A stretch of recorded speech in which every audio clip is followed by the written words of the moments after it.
क्या तुम जानते हो कि जर्मनी में 40% ऑफ जॉब अपॉर्चुनिटीज हिडन होती है? जी हाँ। इसका मतलब ये है कि आप जॉब अप्लाई करते रह जाओगे और ये अपॉर्चुनिटी आपके सामने से निकल जाएगी, फिर भी आपको पता नहीं चलेगा। तो आज मैं बात करने वाली हूँ हिडन जॉब मार्केट की, और लास्ट में मैं आपको वो ट्रिक बताने वाली हूँ जो आपको हिडन अपॉर्चुनिटीज अनलॉक करने में मदद करेगी। हेलो दोस्तों, फिर से स्वागत है आपका हमारे यूट्यूब चैनल पर। मेरा नाम इशिता है, मैं जर्मनी में रहती हूँ और जर्मनी की एक कंपनी में as a technical support engineer काम कर रही हूँ। अगर सच बताऊं तो ये जर्नी इतनी स्मूथ नहीं थी। आज हम बात करेंगे स्टेप बाय स्टेप इंटर्नशिप कैसे ढूंढते हैं। आपको लग रहा होगा कि जर्मनी में इंटर्नशिप ढूंढना इजी होगा। नहीं, ये इतना इजी नहीं है। जब मैं पहली बार जर्मनी में आई थी तब मुझे भी ऐसा लग रहा था कि इंटर्नशिप ढूंढना बहुत ही इजी है, जस्ट अप्लाई करो, इंटरव्यू आया और बस तुम्हारा काम हो गया। लेकिन इतना इजी नहीं है। तो आज मैं अपनी पूरी जर्नी शेयर करने वाली हूँ, जो मिस्टेक्स मैंने किए थे, मुझे कितने रिजेक्शन आए और हिडन हैक्स, वो सब कुछ। जब भी हम जर्मनी में इंटर्नशिप के लिए अप्लाई करना शुरू करते हैं या हम सोचते हैं कि अब मुझे इंटर्नशिप या वर्किंग स्टूडेंट चाहिए, तो हमारा सबसे पहला क्वेश्चन होता है कि इंटर्नशिप कहाँ पे ढूंढे, कैसे अप्लाई करें और इंटरव्यू की प्रिपरेशन भी कैसे करें। बहुत सारे एप्लीकेंट्स लिंक्डइन, स्टेपस्टोन, इंडीड, जिंग वगैरह जैसी पोर्टल पर अप्लाई करते हैं। ये पोर्टल सभी लोगों के लिए अवेलेबल है, तो यहाँ पे कंपटीशन ज्यादा है और आप लोग अप्लाई करेंगे तब तक हजारों लोगों ने ऑलरेडी अप्लाई कर दिया होगा और कितने को तो इंटरव्यू भी आ गए होंगे। ऐसा नहीं बोल रही हूँ कि यहाँ से नहीं मिल सकती, यहाँ से जॉब मिल सकती है, लेकिन यहाँ पे कंपटीशन ज्यादा है।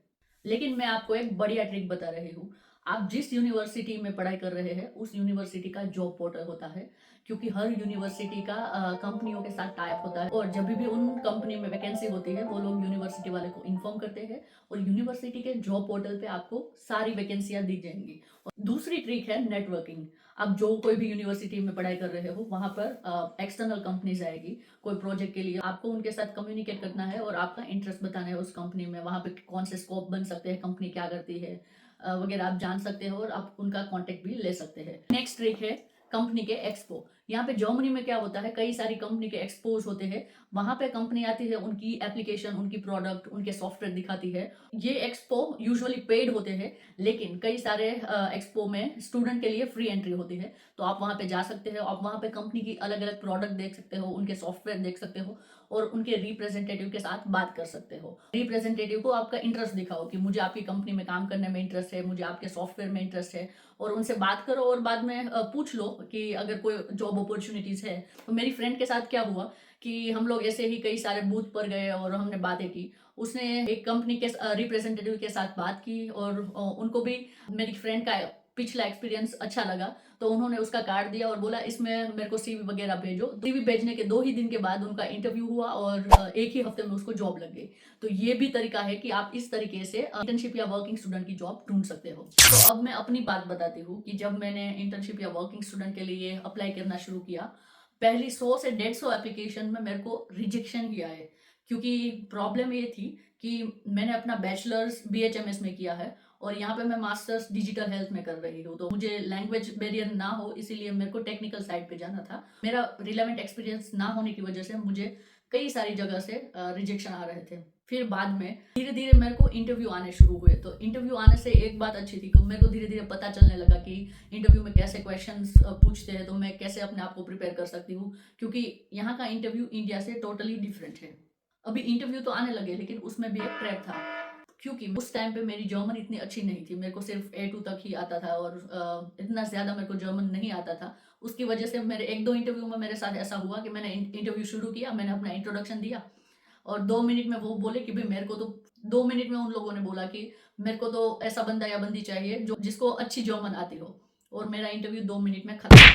इतने सारे रिजेक्शंस झेलने के बाद फाइनली एक दिन मेरे को दोपहर में 2 बजे कॉल आया कि हम आपका इंटरव्यू करना चाहते हैं, क्या आप फ्री है? और मैंने तुरंत ही हाँ बोल दी। उन्होंने 2 घंटे बाद का उसी दिन का इंटरव्यू लिंक भेज दिया। मेरे प्रीवियस एक्सपीरियंस से मेरे को मालूम हुआ था कि अगर आप डिले करते हो और उसको अच्छा कैंडिडेट मिल गया तो आपका फाइनल होने के बाद भी कैंसिल हो सकता है। तो मैंने उस दिन के लिए हाँ बोल दी और 2 घंटे के बाद मेरा इंटरव्यू था, तो फिर मैंने इंटरव्यू दिया जो कि एचआर इंटरव्यू था। फिर मैंने देखा कि ये कंपनी में मैंने कब अप्लाई किया था, तो मैंने अप्लाई किया था 1 महीने पहले और मेरे को इंटरव्यू के लिए कॉल आया 1 महीने के बाद। वो भी मैंने अप्लाई किया था किसी दूसरी पोजीशन के लिए और उन्होंने मेरे को इंटरव्यू दिया टेक्निकल सपोर्ट इंजीनियर की पोस्ट के लिए। अब बात करते हैं इंटरव्यू में क्या क्या क्वेश्चन पूछते हैं। तो मेरी बात करूँ तो मेरे सारे अगले इंटरव्यू में आपकी स्ट्रेंथ क्या है, आपकी वीकनेस क्या है, आपने क्या किया है, आप अभी क्या कर रहे हो, आपका फ्यूचर प्लान क्या है, आप क्यों इस फील्ड में आना चाहते हो, वो वगैरह वो सब थी। लेकिन जिस पोजीशन में मेरे को इंटर्नशिप मिली, वहाँ पे उन लोगों ने मेरे को मेरे प्रोजेक्ट के बारे में भी पूछा कि आपने ये प्रोजेक्ट किया है तो उसका आउटकम क्या था, कैसे किया, ग्रुप में किया या अकेले किया वगैरह। तो आपको पूछ सकते हैं, तो वो आप ये सारे क्वेश्चंस के लिए आपको रेडी रहना होगा कि कभी भी कोई भी क्वेश्चन आ सकता है। यहाँ पे इंटरव्यू के लिए एक ट्रिक है, अगर आपको जर्मन इतनी ज़्यादा अच्छी नहीं भी आती है, फिर भी आप अपना इंट्रो, आपने जो कुछ किया है वो जर्मन में सीख लो, ताकि अगर उनको जर्मन टेस्ट करनी हो तो आप एटलीस्ट आपका इंट्रो आप जर्मन में बोल सकते हैं। फिर आप इंटरव्यूअर को बोलो कि भाई अब मुझे इंग्लिश में स्विच होना है, ताकि मैं आपको ज़्यादा अच्छे से समझा सकूँ। अगर आप इंट्रो और आपने जो कुछ भी किया है वो जर्मन में बोलते हो, तो ये आपके इंटरव्यू में अच्छा इम्पैक्ट डालेगा। अब बात करते हैं सीवी और कवर लेटर की। अगर मैं मेरी बात करूं तो मैंने मोस्ट ऑफ द एप्लीकेशन में सीवी सेम रखा था, लेकिन कवर लेटर जॉब पोस्टिंग के हिसाब से चेंज होता रहता था, क्योंकि यहाँ पे जर्मनी में ऐसे सॉफ्टवेयर और टूल्स है जो आपके सीवी और कवर लेटर को प्री स्कैन करते हैं। अगर जॉब पोस्टिंग में जो कीवर्ड्स है वो आपके डॉक्यूमेंट्स में नहीं होंगे, तो आपके डॉक्यूमेंट्स रिक्रूटर तक पहुंचेंगे ही नहीं और वहां से ही रिजेक्शन आ जाएगा। अब तो अभी कंपनी ऐसे एआई टूल्स भी यूज करती है जो आपकी कीवर्ड्स को मैच करे, और सीवी अगर रिक्रूटर तक पहुंचाना है या नहीं वो एआई डिसाइड करता है। एक बार मेरे साथ ऐसा हुआ कि मैंने एक पोजीशन के लिए अप्लाई किया और मैं सोच ही रही थी कि मेरे को इसमें तो इंटरव्यू आएगा ही आएगा, और मैं तो हक्का बक्का रह गई कि 2 घंटे में कोई कैसे रिजेक्शन दे सकता है। फिर मेरे को पता चला कि यहाँ पे ऐसे टूल इस्तेमाल होते हैं कि ये टूल और सॉफ्टवेयर और एआई के थ्रू ही आपको रिजेक्शन मिल जाते हैं। तो ये कम्प्लीटली नॉर्मल है। वो एक्सपीरियंस मेरे लिए बहुत ही ज्यादा डिफिकल्ट था, क्योंकि मैंने रिजेक्शन बहुत सारे देखे थे, लेकिन किसी ने मेरे को 2 घंटे में रिजेक्शन नहीं दिया था। तो अब मैं बात करती हूँ हिडन जॉब मार्केट की, जो मेरे को किसी ने नहीं बताया था। आप ये कैसे सर्च कर सकते हो, आप गूगल में जाओ, आपको जो कोई भी जॉब पोजीशन के लिए अप्लाई करना है वो पोजीशन का नाम लिखो।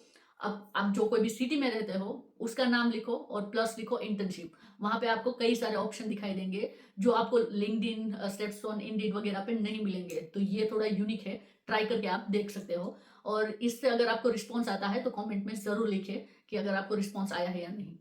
तो गाइस मेरा लेसन सिंपल है, रिजेक्शन से मत डरो, नेटवर्किंग पे ध्यान दो और अपनी जर्मन लैंग्वेज में इन्वेस्ट करो। जब भी आप इंटर्नशिप के लिए अप्लाई करते हो तब आप पैसों पर ध्यान मत दो, सिर्फ आप अपने स्किल पे ध्यान दो। आज की इंटर्नशिप कल के लिए आपकी जॉब ला सकती है। आप मुझे कमेंट में ये बताएं कि आपको मेरा ये वीडियो कैसा लगा। अगर आपको कोई और भी क्वेश्चन है तो आप कमेंट में बता सकते हैं, हम आपको आंसर करने की जरूर ट्राई करेंगे।